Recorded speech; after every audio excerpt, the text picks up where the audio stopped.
Nah, sekarang balik.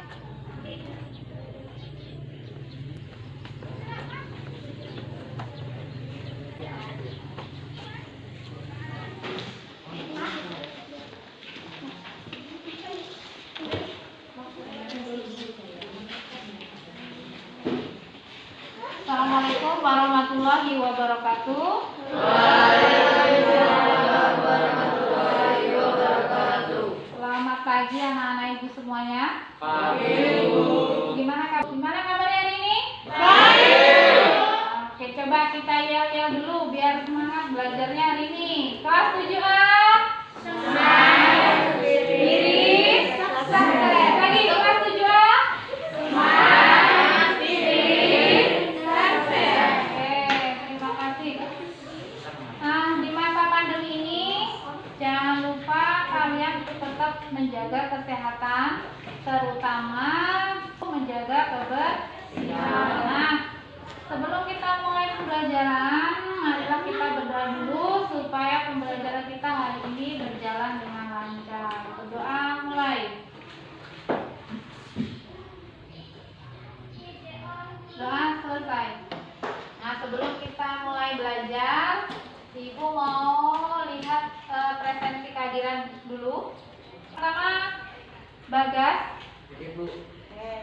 Farel, Fitri, izin. Ya, kasih. Terima kasih ya dari dosen. Untuk yang izin, mungkin ada keperluan yang tidak bisa ditinggalkan. Yang sakit kita doakan semoga cepat sembuh ya. Nah, sekarang mari kita mulai pembelajaran kita hari ini. Untuk semuanya kita papan tulis. Nah, ya. Di slide yang Ibu tampilkan ini apa? Coba dibaca. Apa bacaannya? Apa kalian? Ya, tahukah kalian kenapa produk yang jenisnya sama tapi dibuat dengan cara yang berbeda? Coba Ibu mau tanya sama Vika. Supaya laku, Bu. Supaya laku. Coba Ibu tanya sama Reva. Gimana Reva? Tujuannya agar ada yang mau beli, Bu. Tujuannya agar ada yang mau beli. Kalau Rehan gimana Rehan? Bu, kalau menurut saya agar terlihat berbeda dan membuat penasaran yang ingin mencoba. Oh iya, ini membuat berbeda dan orang jadi penasaran. Pada dasarnya apa yang kalian sebutkan tadi benar ya. Kenapa produk tadi dibuat bervariasi? Walaupun jenisnya sama. Contohnya ini tepung bumbu sajiku. Ada juga yang dari Sasa, ada yang dari Kobe. Intinya sama kan, tepung bumbu, tapi dari perusahaan-perusahaan ini berbeda. Kenapa dibuat dengan sedemikian rupa? Karena mereka itu saling apa? Bersaing. Jadi ada persaingan di antara pelaku usaha. Siapa yang menilai persaingan tadi? Masyarakat. Mana yang paling enak yaitu yang laris ya. Jadi dari sini kita akan mempelajari apa? Kaitannya dengan pelajaran kita, yaitu interaksi sosial disosiatif ya. Tujuan pembelajaran kita hari ini yaitu yang pertama menelaah bentuk interaksi sosial disosiatif. Yang kedua, kalian dapat membedakan bentuk interaksi sosial disosiatif. Kemudian yang ketiga, kalian dapat menyajikan hasil pengamatan interaksi sosial disosiatif di lingkungan kalian masing-masing ya. Ya, kita bahas satu persatu ya. Mulai dari yang pertama, tolong disimak baik-baik. Dari yang pertama, bentuk interaksi sosial disosiatif, yaitu coba dibaca Farel. Baca Rel. Apa Rel? Adalah interaksi sosial yang mengarah pada perpecahan antar juga. Untuk interaksi sosial disosiatif yaitu Nah, kita Interaksi sosial disosiatif yaitu interaksi sosial yang mengarah kepada perpecahan. Apa saja bentuknya? Ya kita baca yang pertama apa? Persaingan. Yang kedua kontravensi. Yang terakhir pertentangan. Selanjutnya ya yang kita bahas pertama adalah persaingan ya. Apa sih persaingan atau kompetisi? Yaitu proses sosial yang dilakukan individu atau kelompok untuk mencari keuntungan, sama seperti yang Ibu gambarkan di depan tadi. Nah, pelaku usaha saling bersaing untuk mencari apa sih tujuannya? Keuntungan ya. Fungsi dari persaingan apa? Yang pertama apa tuh? Coba fungsinya apa? Ada yang tahu? Coba Ibu pengen yang baca. Sandi, coba Sandi baca San. Apa fungsinya? Menyaring orang yang memiliki kemampuan tertentu. Iya, persaingan itu adalah fungsinya menyaring orang-orang untuk memiliki kemampuan yang tertentu.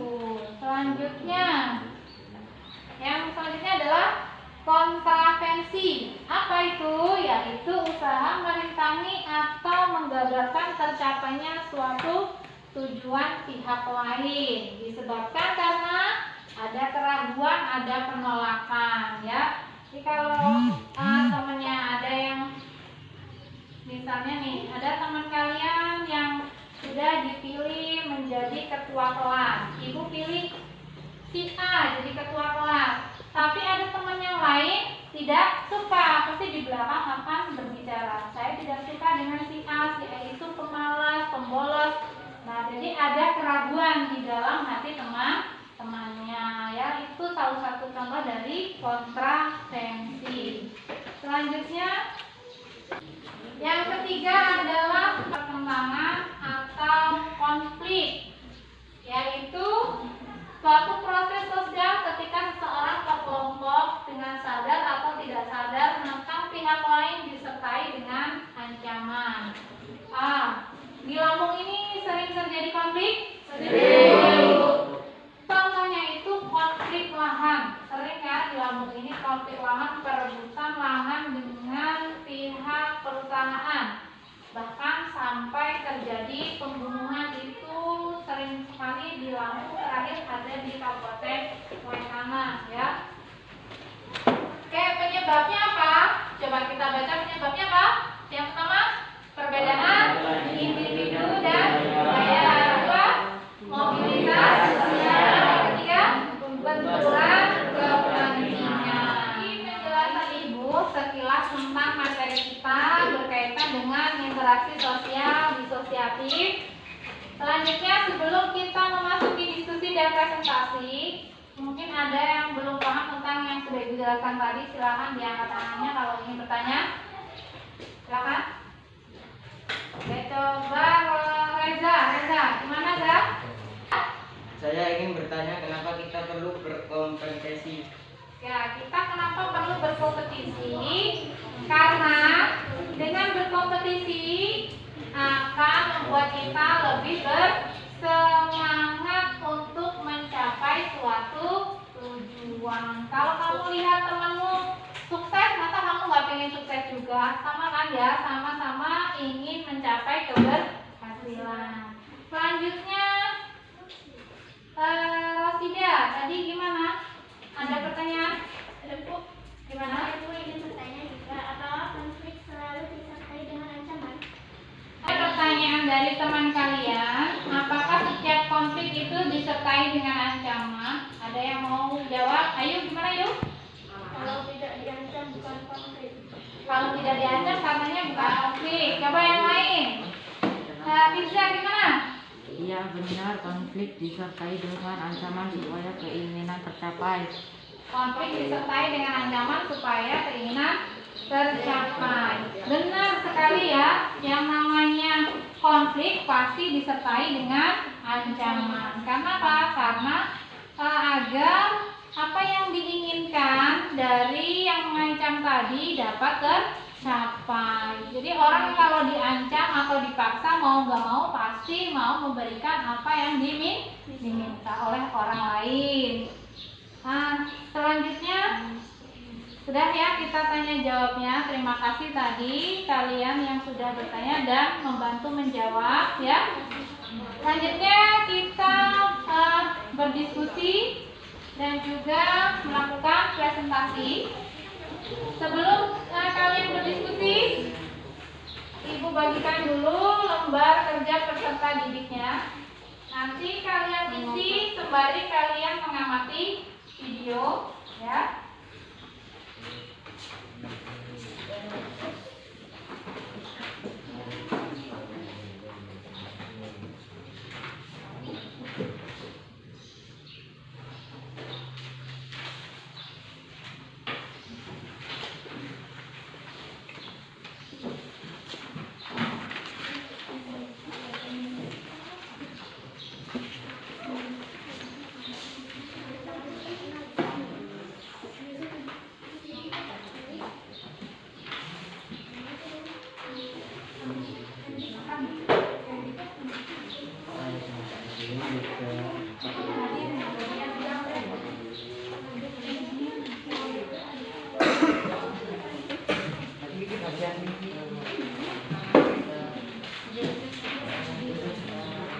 Mari kita amati videonya.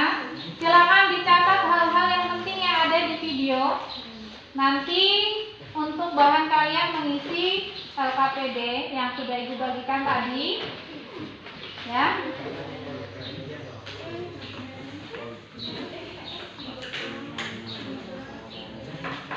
Nanti sambil buat untuk bahan kalian mengisi LKPD.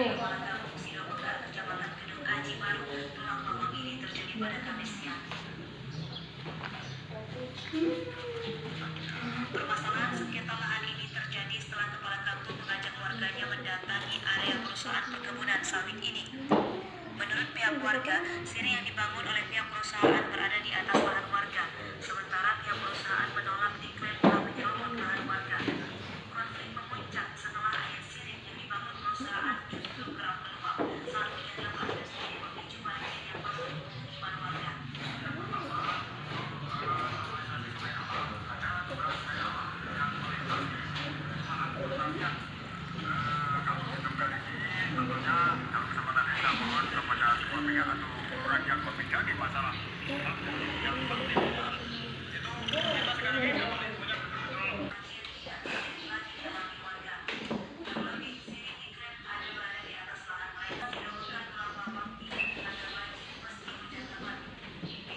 Nanti videonya.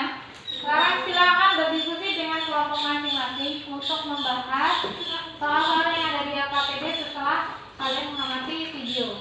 Silakan berdiskusi, waktunya berdiskusi 20 menit. Setelahnya nanti kalian silakan presentasi ke depan secara bergantian ke kelompok. Silakan.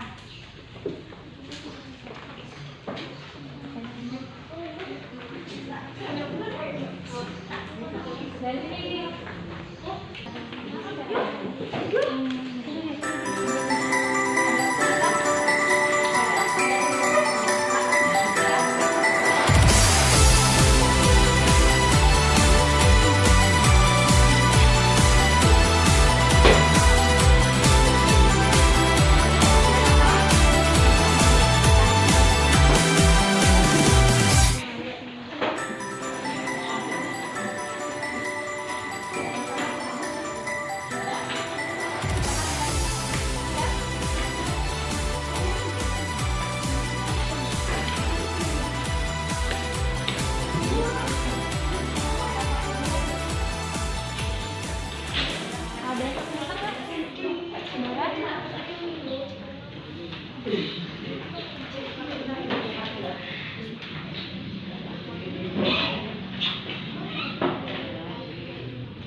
Berdiskusi sudah habis.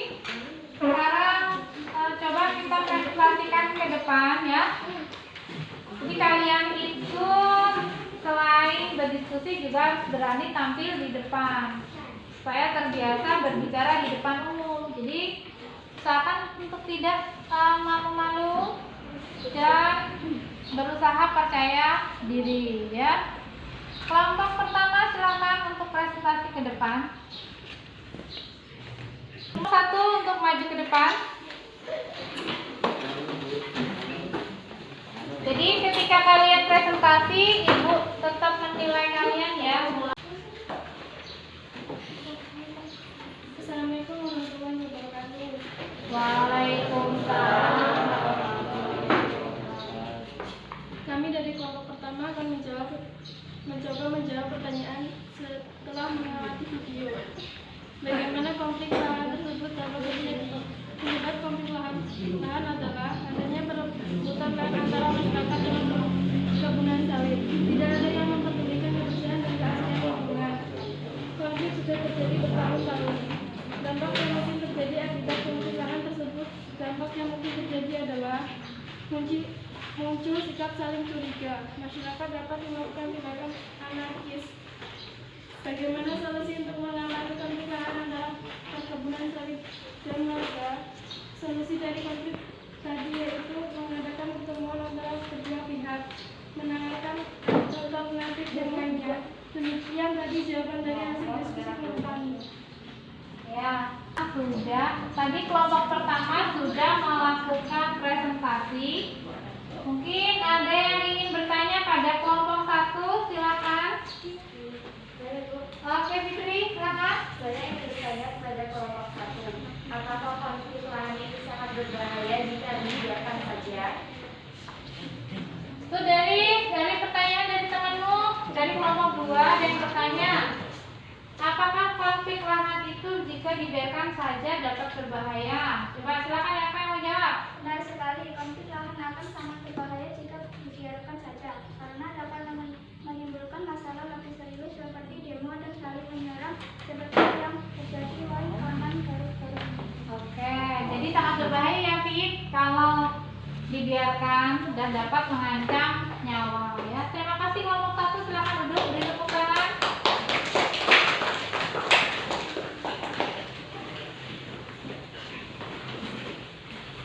Nah, demikian tadi presentasi dari kelompok 1 ya. Sekarang presentasi dilanjutkan oleh kelompok 2. Silakan kelompok 2 maju ke depan.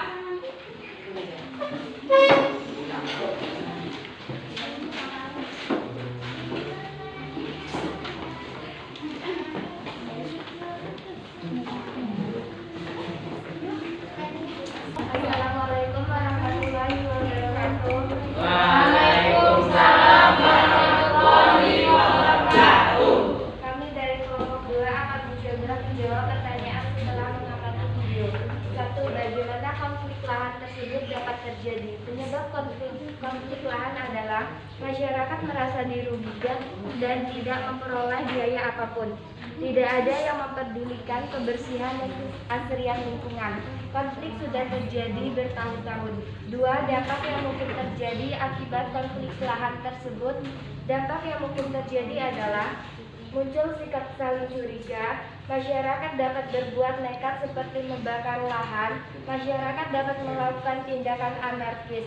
3. Solusi untuk mengatasi konflik lahan antara perkebunan sawit dan warga. Solusi dari konflik tadi yaitu mengadakan pertemuan antara kedua pihak, menemukan mediasi yang tepat sebagai penanganan masalah. Oke, demikian tadi presentasi dari kelompok 2 ya. Mungkin ada yang belum paham, silakan jika ingin bertanya.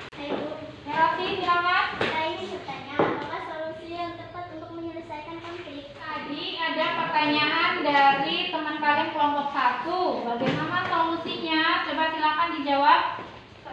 Solusi untuk mengatasi konflik lahan antara perkebunan sawit dan warga. Solusi dari konflik tadi yaitu 1. Mengadakan pertemuan antara kedua pihak. 2. Menemukan mediasi yang tepat sebagai penengah masalah. Gimana Rosti, sudah paham? Sudah, Bu.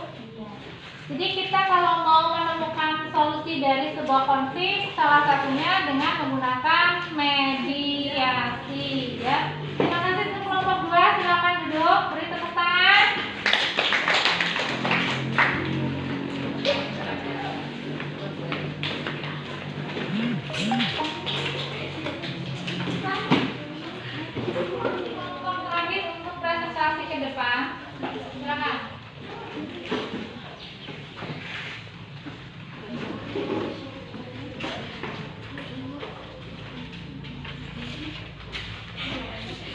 Assalamualaikum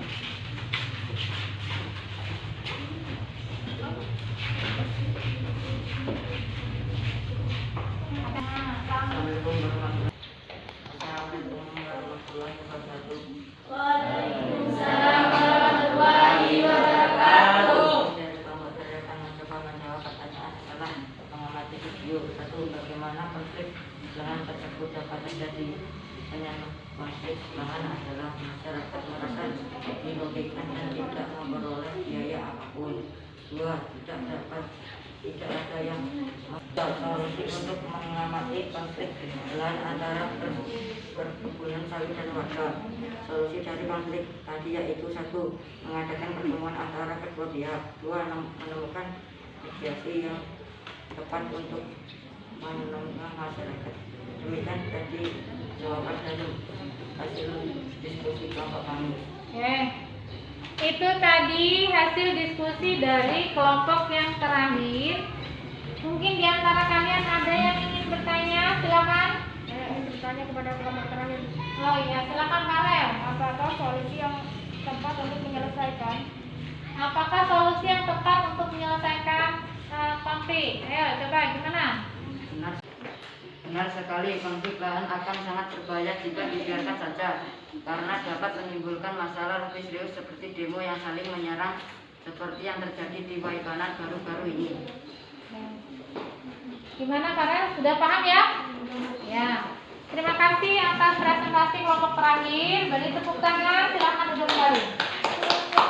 Presentasi demi presentasi mulai dari kelompok pertama sampai kelompok yang terakhir. Nah, sekarang mari kita simpulkan hasil diskusi kalian tadi. Nanti jawabannya yang belum benar dibenerin ya. Kita simpulkan bersama yang hasil jawaban kalian tadi. Oke, yang pertama penyebab konflik. Ayo kita baca apa penyebab konflik. Yang pertama perebutan lahan sawit. Yang kedua masyarakat mengabaikan kemudian. Yang ketiga perusahaan lingkungan.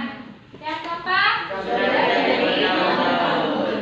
selanjutnya bagaimana solusi untuk permasalahan tersebut? Yang pertama penyelesaian melalui hukum atau pengadilan. Penyelesaian melalui proses mediasi. Nah, sekarang kita lakukan evaluasi setelah kita menyimpulkan tadi ya. Sekarang kita lakukan evaluasi supaya Ibu tahu hasil pemahaman kalian setelah mengikuti pembelajaran hari ini. Saya evaluasi soalnya hanya 5. Kalian kerjakan waktunya hanya 15 menit ya. Silakan dikerjakan.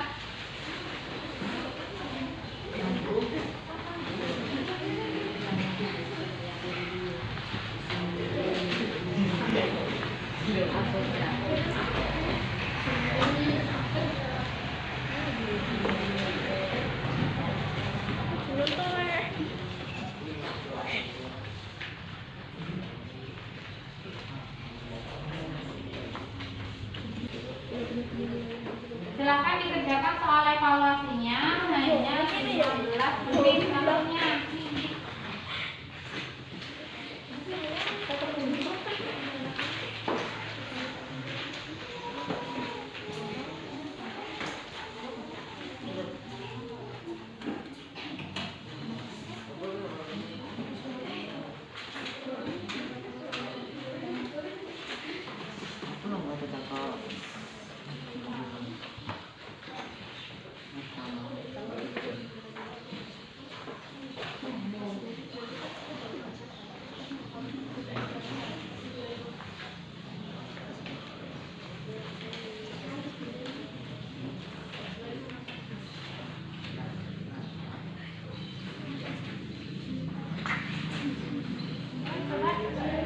Silakan berdiskusi. Ada masalah? Ada.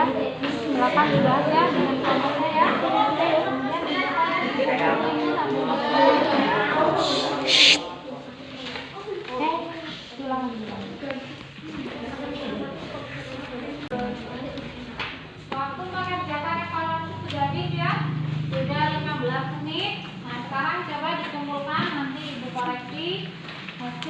meja kalian.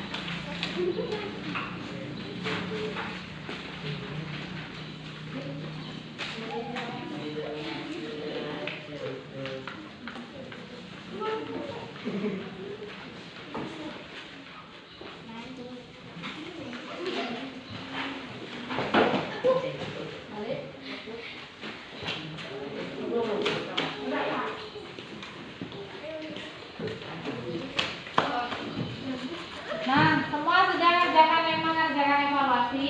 Ini nanti Ibu koreksi. Untuk nilainya akan Ibu kirimkan lewat WhatsApp hasilnya ya. Sudah semua melakukan evaluasi. Ada yang belum dikumpulkan? Semua sudah dikumpulkan? Sudah. Sekarang mari kita merefleksikan hasil pembelajaran kita hari ini ya. Coba nanti satu-satu semua merefleksikan pembelajaran kita di sini ya. Yang pertama dari Marisa, mulai Marisa. Menurut saya pembelajaran hari ini menyenangkan, Bu, karena saya dapat mengamati video dan berdiskusi. Ya, itu dari Marisa. Terakhir, coba Rizky. Interaksi sosial disosiatif selain membuat perpecahan namun memiliki tujuan yang baik, Bu, yaitu membuat orang menjadi lebih inovatif. Ibu semua yang sudah memberikan refleksi, gimana semua? Senang? Coba smile spiritnya kelas 7 tadi gimana? 7A Smile Spirit Success. Oke. Terima kasih atas kehadiran kalian hari ini. Semoga dan memberikan kalian manfaat ya. Amin ya robbal alamin. Kemudian untuk tugas kalian di minggu depan, kalian buatlah laporan hasil pengamatan kalian tentang interaksi sosial disosiatif yang ada di lingkungan kalian. Misalnya ya tadi persaingan, kontravensi, ya boleh. Mana yang kamu lihat di lingkungan kamu ada, kamu buat laporannya. Kemudian jangan lupa juga untuk belajar minggu depan materi kita itu tentang pengaruh interaksi sosial terhadap pembentukan lembaga sosial ya. Semua sudah belajar mulai dari awal sampai akhir. Ibu harap kalian dapat memahami materi hari ini dan memberikan manfaat kepada kalian. Tak lupa Ibu selalu mengingatkan selalu mencuci tangan dari mana ya, dan ketika kalian bepergian dari manapun, karena virus itu tidak nampak wujudnya tapi sangat berbahaya. Jadi siapa yang menjaga tubuh kita? Ya kita sendiri ya. Jangan lupa untuk terus belajar di rumah. Manfaatkan setiap media pembelajaran, terutama yang sudah disediakan oleh kementerian, seperti aplikasi Rumah Belajar. Itu kalian bisa download di HP kalian masing-masing melalui Google Play Store. Ada aplikasi Rumah Belajar, di situ lengkap untuk materi mulai dari SD sampai SMA. Ada buku-buku juga. Kalian bisa mempelajari itu di rumah masing-masing ya. Ibu mohon maaf apabila Ibu ada salah kata mulai dari awal sampai akhir. Kemudian sebelum kita tutup pembelajaran kita, mari kita bersama-sama mengucap lafaz hamdalah. Alhamdulillah.